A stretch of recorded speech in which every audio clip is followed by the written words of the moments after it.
Hello everyone, this is AJ. Welcome back to the channel. Welcome back to the newest episode review for the latest episode of Blade Runner Black Lotus, episode 9, titled Free Will.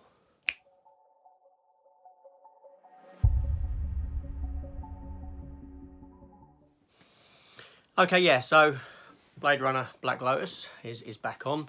Episode 9's just aired. I've just watched it. Subtitled, obviously. Now this episode deals with Elle chasing after Wallace Senior, essentially. Yeah, she's dispatched of everyone else that was involved in the desert hunts, and thusly now she heads off after Wallace Senior. He's expecting to be chased down. He has a little back and forth with his son. His son says goodbye to him, essentially, sort of knowing what's going to happen. But Ellie, or Elle, she catches up with her ex-Blade Runner buddy. She says she wants to trust him and this sort of thing. He warns her to just, to leave it, to get out of the city. Don't bother going after Wallace Senior, but she decides to anyway. So she infiltrates one of the buildings that he's in, Blade Runner style buildings.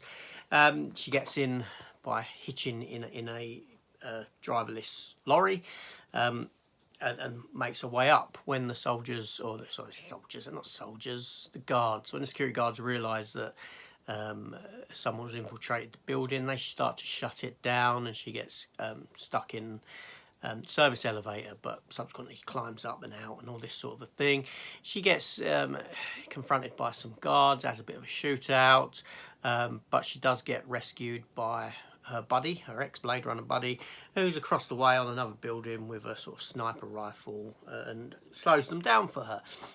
She does confront Wallace Senior, but before doing this, she's confronted with a touch panel to get in, but she puts her hand on it, and it basically says welcome to Wallace Jr. So she's got the same handprint as him. So what does this hint at? I wonder. So anyway, so she goes in, she gets into a fight with him. She's injured at this point, because also prior to this, the other Blade Runner has turned up and had a bit of a fight with her in the aviary, and has wounded her again. She gets wounded there, but again she's saved by matey outside. Yeah. So anyway, she confronts Wallace Senior. She gets into a fight with him. He does pretty well considering he's an old man, overpowering her for a bit, even though she's injured. But come on, she's taken on some big burly guards and this sort of thing before in the past. But anyway, she gets the better of him and puts a bullet through his head. Obviously, he's dead. Again, she gets confronted by guards who shoot like stormtroopers, even though she's in front of them, and they hit the window. She jumps out the window, skydives, and matey, ex-Blade Runner matey, pulls in on his little flying bike and picks her up, and off they go, and it kind of ends there. So there seems to be a sort of an air of finality to this episode, but obviously it's not the finale. It's continued, but this element of the story has kind of ended, where she's dispatched of everyone involved in the hunts. So moving on, it's going to deal with the fallout of this and the ramifications of her handprint and this sort of a thing, I'm assuming. And obviously the Blade Runner's still out there trying to track her down.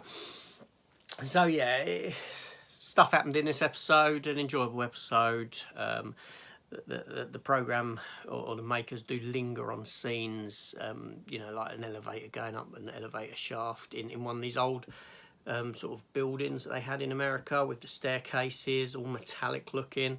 It kind of lingers on stuff because it knows that its scenery is rather eye-catching and a lot of work's gone into it, but thusly falls down in the element of the characters themselves, who look plasticky and look like they've got Lego hair on their heads that just doesn't seem to move and looks awfully fake.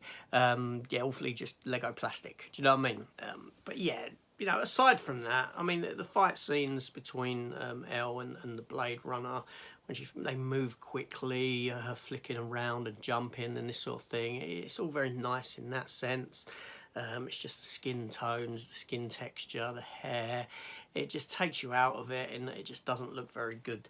But everything around it does look good. That's the thing, you know. It looks fantastic in its setting, in its world. It's just the individuals that populate this world in this. But nevertheless, enjoyable episode. Didn't bore. Time goes pretty quick. So yeah, thumbs up. Anyway, this is AJ. Thanks for watching. Hit the subscribe button, all those other buttons, whatever you want to do. I don't care. Leave me a comment. That'd be nice. Give me and let's have a talk about Blade Runner, Black Lotus. This is AJ. See you on the next one. Take care and goodbye.